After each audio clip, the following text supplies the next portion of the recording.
એક નાનકડો પ્રસંગ ભક્તો કહી દઉં. અહીંયા બાપુજી, રણછોડ, એમના દીકરા વગેરે મહાન ભક્તો થઈ ગયા. ભક્તો જેવા જોબન પગી બોલશો ને ભગવાન સ્વામિનારાયણ કાંઈ તો આજે વડતાલમાં રહી શકતા હોય ને, નતર જોબન વડતાલાના ગામમાં રહેવું કાંઈ નાની વાત છે. પણ કુબેરજી બે નામ હતા, એના દીકરા રણછોડદાસ વગેરે 8 છોકરાઓ હતા. ભગવાન સ્વામિનારાયણ વડતાલ જ્યારે આવ્યા એની ઘેરે રોકાયા. પ્રથમ કુબેરદાસની ઘેરે પધાર્યા છે. રાત્રે જોબન પગી માણકી ચોરો માટે ગયા છે અને બધા જાગૃત બન્યા.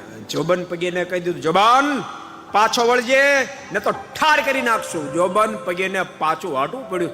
એવા મહાન ભક્તો અહીંયા કુબેરજી, રણછોડ વગેરે થયા છે. એનો નાનકડો પ્રસંગ. કુબેરદાસને ખૂબ ભગવાનને પામવાની ઈચ્છા, અપેક્ષા હતી. ભગવાનના ભક્તો પોતાની જીવાત્માની જેવી અપેક્ષા હોય.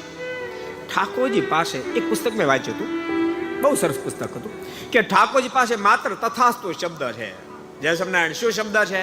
તથાસ્તુ. તમે જે સંકલ્પ કરો ઠાકોરજી કે તથાસ્તુ. મનમાં એમ સંકલ્પ થાય કે આ ફેરી વડતાલ એક જ દાડા જાવ, વધારે જાવ, ઠાકોરજી કે તથાસ્તુ. સંકલ્પ થાય કે આવો દિવ્ય મહોત્સવ જ્યારે ચાલી રહ્યો છે ત્યારે 2 દાડા તો જતા રહ્યા, આપણેથી ન જવાડું, પણ 7 દાડા તો એ લાભ લેવો છે ગમે તેમ કરીને. તો ઠાકોરજી કે તથાસ્તુ. કાલે સવાર તને પગી જાય. જેવો તમે સંકલ્પ કરો ઠાકોરજી કે તથાસ્તુ. કુબેરજી, રણછોડદાસ વગેરે ને પરમાત્માને પામવાની ખૂબ ઇંતજારી હતી. અને ઘટના ઘટી. એક સંન્યાસી મહાત્મા અહીંયા વડતાલમાં આવેલા, ખૂબ પવિત્ર જીવન, એની ખૂબ સેવા બાપુજી, રણછોડદાસ વગેરે કરી. એક દાડો મહાત્મા રાજી થયા છે.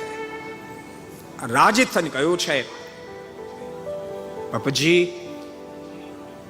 રણછોડદાસ કઈ ઈચ્છા હોય તો બોલો. સંન્યાસી મહાત્મા જ્યારે કહ્યું છે માગો, તમે જે માગો એ આપો. એ વખતે કુબેરદાસ અને રણછોડદાસના મુખમાંથી શબ્દો નીકળ્યા, સંસારના 7 જે સુખ એવા બધા સુખની અમને પ્રાપ્તિ થઈ છે, માટે આ દુનિયાના કોઈ સુખની અપેક્ષા નથી. સંન્યાસી મહાત્માને કહ્યું છે, ગુરુદેવ, આ જગતની કોઈ ઈચ્છા નથી, પણ મનમાં સદૈવને માટે તાણ રહે છે ક્યારે જગતનો કરતાર પરમેશ્વર પ્રગટ પ્રાપ્ત થાય. અને ભક્તો, ધરતીનું જોર હશે. આ ધરતીમાં ભૂલતા નહીં, ભગવાન શ્રીના સંબંધથી અનંત ગણે એની મહત્તા વધી, પણ ભગવાન શ્રી બંધાણા ક્યારે આટલી મોટી ગુજરાતની ધરતીમાં?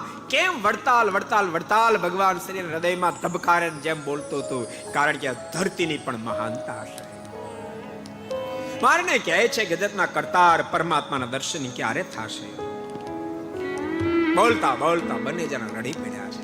સંન્યાસી મહાત્માએ બંનેને સાંત્વના આપી છે. કીધું, તમે ચિંતા ન કરો, જગતના કરતાર આ ધરતી પર પ્રગટ થઈ ચૂક્યા છે. વન વિચરણ કરતા કરતા કરતા કરતા સ્વર્ગની ધરતી પર આવી ચૂક્યા છે. અને થોડા સમયમાં બોચાસણ આવશે, તમે દર્શન કરવા માટે જાજો. બ્રહ્માના માલિક પધારશે, એના દર્શન કરવા માટે જાજો. એના દર્શનથી તમે ધન્ય ધન્ય થઈ જાશો. બંને જણાએ પ્રશ્ન કર્યો છે કે ગુરુદેવ, અમે જઈએ તો ખરા, પણ એ પરમેશ્વર છે એની પહેચાન અમને કેમ થાય? અને વખતે સંન્યાસી મહાત્માએ ભગવાન શ્રીની પહેચાનના શબ્દો જે દિશા બતાવી દીધી. થોડા બોચાસણમાં ભગવાન પધારશે, 16 ચિહ્ન જેના ચરણમાં ભગવાન માનશો.